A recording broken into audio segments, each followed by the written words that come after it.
And today's orchard tour. This is a Bramley's apple. It's a really well-known cooking variety. They're like huge, great lumpy things.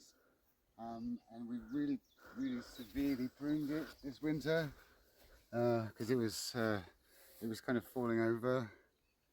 So it hasn't got as many fruit as it usually has, but it still has quite a lot.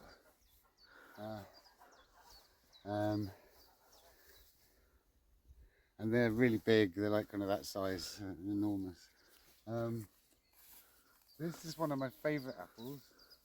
It's very early. It's so maybe sometimes August or September, and they're called Rosette. And this year it's had this awful dieback canker or something, so I'm going to have to prune all those bits off. That's not good, but it's never really done that much before. I think it's the dry weather. But when these apples are ripe, their flesh is coloured. It's into spirals of red and white, and they're really big globular things, and they're really crunchy and nice. Another really nice apple that must be related to it because it comes at the same time is this one, which is Limelight, which is also got a bit of dieback this year. It's not good. This one has limey coloured fruit, August, September, which are really crunchy and really tasty. And over here, this is an onward pear. It's got some pears coming on. Not terribly tasty pear. It has had a few pears before, but they're quite reliable. Even when there's a late frost, you sometimes get some of these. This is a very good pear. It seems to have pears most years, even when there's a late frost. And it's called Berry Alexander Lucas. And it's sort of a bit hanging. It's rather nice. And over this one here is Apple Scrumptious. It's got some fruit coming. See? So we need a bit thinning out to probably take those two out. Do that with scissors because it's not so bad. And then again we need to cut all these bits off that are dead. It's doing pretty good. And this one here is Cox's Orange Pippin. They're very popular, really tasty, really nice old variety. Yeah, really yummy ones. It's got quite a lot on it this year. I don't know how long we've had this. Probably the oldest trees I've had for 10 years, and then they sort of vary apart from that. This is a quince tree, which is suppose like a relative of the apple and the pear. It has flowers a bit like apple flowers, but they're just on their own and they're big. And this is the fruit that's forming, and they're quite big, about that kind of size. I don't like them personally, but I usually find somebody who likes a bag of them. And it's pretty reliable, always has fruit. And then very hardy pear, which is a very reliable one. They're good for making juice with, good for drying, good for cooking with. Some people like eating them. Personally, I don't like them to eat. Oh, and just over there, the Williams pear. That's the first time it's had a pear. Just noticed that. Anyway, they're very hardy. There's quite a lot of pears. They become quite big, yellowy things, and they are very good for making juice with. It always has pears. It hardly ever gets any diseases. I suppose that's why they call it hardy. It's very hardy, very good, reliable pear.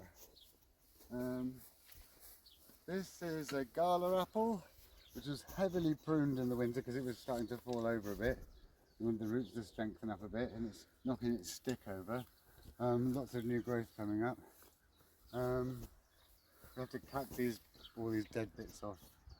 They're not good. But it hasn't got any fruit this year, but nearly always it's laden with fruit, so it's maybe having a rest this year. And then over here, this is Apple Red Falstaff.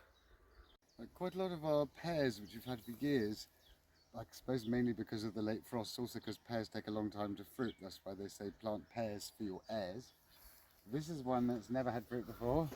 I can't think what it is, and I don't know where my orchard plan is, so I have to guess at the moment. And in the orchard here, we have lots of wild oregano, which is really nice. So we've left this pit so it can grow, and a few other patches of it. And This is terribly badly affected with the dieback. Have to give that a big prune. Lots of pears. Oh, there's little weird long thin pears on this one. Look at them, they're weird, aren't they? They're really strange. This is another gala apple. This one has got some fruit. I said gala, I'm not entirely sure. Somebody gave me this and they said it was a golden delicious, and I thought, oh no, not one of those, they're awful, but it looks like the gala apple, so I think it's a gala apple, I'm not sure. This is tickled pink, apple tickled pink. And look, red leaves, when it flowers it has red flowers, and the fruit is completely red, and the flesh is completely red. It looks like a beetroot. When you cut it in half, it looks like a beetroot. Unfortunately, I personally do not think this tastes nice at all. It's rather bitter, and the rosette is much tastier. Now, this, I think, is an Irish pear called Green Pear of Yare, but I'm not entirely sure. That's a pear called Mrs. Seddon. There's another round ones, but it's never had a fruit yet, so it's probably not ready yet. Apple James Grieve. Usually very nice. Last year they were all horrible, but usually it's very nice and very productive. And over here, this is Blenheim Orange. No fruit on it this year. They're quite late. Oh, there are some fruit. Yeah, there's a few there. And lots of growth. We cut that back quite hard last year. It's named after Blenheim Palace in Oxfordshire. And first of all, they're cookers, and then later in the season they can be eaten. And this is another cooker called Cobra, which is rather nice. So by the entrance in, I put cooking apples, so if somebody comes in scrumping, you see they get the cookers. I think this is one of the pearmain ones. There's Adam's pearmain and something else pearmain. I think this is the something else pearmain. But I can't find the orchard in my plan. I looked everywhere. I know it's somewhere safe. This is like a bit pear-shaped. And this is, oh, it's got flowers on it, some late flowers. This is Berry Stuckman's, it's a Dutch pear. Oh look, it's got some fruit. It's never had fruit before. I think this is Berry Stuckman's. They're kind of interesting, aren't they? This is a Japanese pear. It's Pears, oh, I think it's mixed up with a Japanese pear. It's a different Latin name. It's not Paris communis, it's either cordata or pyrophilia. And this one hasn't got any fruit, I don't think, but one of the others has. This is Ellison's orange, which doesn't look very well. It's got a badly affected by this nasty dieback thing. Got a lot of fruit on it, but I have to thin them out a bit. Again, we cut this back quite heavily in the winter. Sunset. One. And this pear, which again has had quite a bit of dieback as well, but it's always been very good before, is called Cadillac. It's not named after the car, it's named after a town in France. And the variety is a few centuries old, so the variety of pear was around before they invented cars. But nevertheless, it's called Cadillac, and it's a cooking pear, and they're delicious actually, they're really nice. Just very, very nice pear, very reliable. It often produces when there's a frost as well. So, and over here,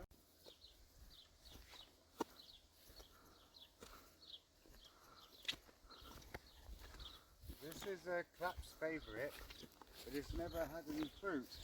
However, over here we have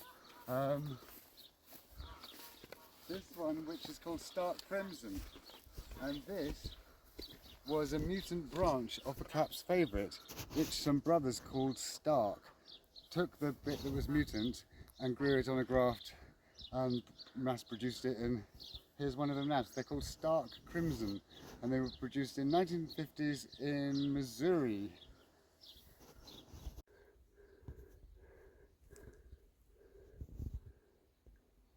Little orchard hasn't been mowed yet, but this one is Ribston pippin. I think it's related to the Cox's orange pippin. And over here we've got a Spartan tree, which is another one we've got that's bigger, that does really, really well and has purple fruit with white inside that's ready in October. And this is a Japanese pear or Asian pear, and they have little round fruit, which are a bit strange to eat, but some people like them. And this one's called Kumoi. We got Nayasaki over there. And they're very nice. This plum tree's been here for ages, has never produced a single thing, but this year it's got just a few fruit here and there. So very pleased about that. But the other one hasn't got anything. So here there's our only cherry tree, or only fruiting cherry. We've got some wild cherries and some flowering cherries in the gardens in the woods. It's got quite a lot coming. We're going to put a net over this soon. They start shedding all the ones that aren't quite right, and then these ones ripen. So it's going to have more than it's ever had before, because it's the most it's ever had before is 2. And then down here, we've got more apples. There's another line going to come in at the back here. So a walnut tree over there. Can you see the walnut tree? There's like a strip of wood there. And then this is very disorganised, but it works, and we get tons of raspberries from it. And one day they're going to go in nice orderly rows, but it just shows you how happily they grow in an orchard. And we've got summer and autumn raspberries here, really, really nice. But yeah, I usually have them in tidy rows, not like this. But it works, and we get lots of raspberries. Summer and autumn raspberries. And then here, blackcurrant, again just completely like wild at the moment. It's just starting to form lots of blackcurrants there. And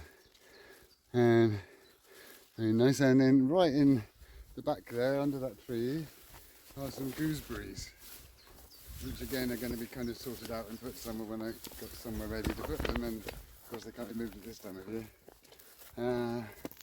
Yeah, gooseberries. And they seem to have spread themselves vegetatively quite a bit.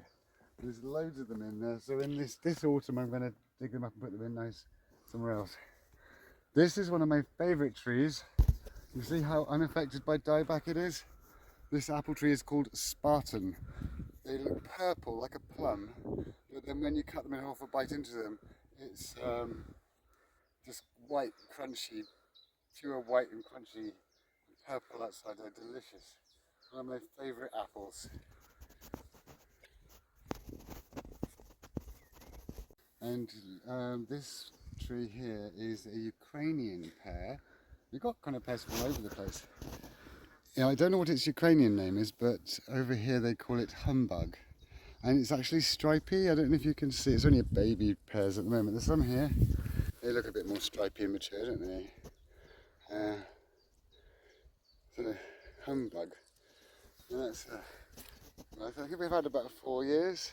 It's got quite big. And I suppose the last thing I want to show you is just here. This shelf is going to be all orchard extension. I'm letting it just become grass for a year so it gets all the nice nutrients in the ground. But we're able to fit another whole level of orchard in here, as well as 1 or 2 other places. Down here is the Heritage Orchard. And the varieties down here are all types of Tamar pear. I think this one's called Red Pear. And there's a few of them, but those are all bigger ones. The ones up the top orchards, they grow to 12 feet high. These ones will grow to 18 feet high. One of them was rescued off a bonfire. It's a bit precarious to get along here, but there's a limelight apple in the middle, and then there's an Ergemont russet apple at the very end, and then there's 3 of these heritage Tamar pears down here, which was only planted last winter. The area isn't even fully landscaped yet, but I guess we're going to have to tackle this cowbane somehow.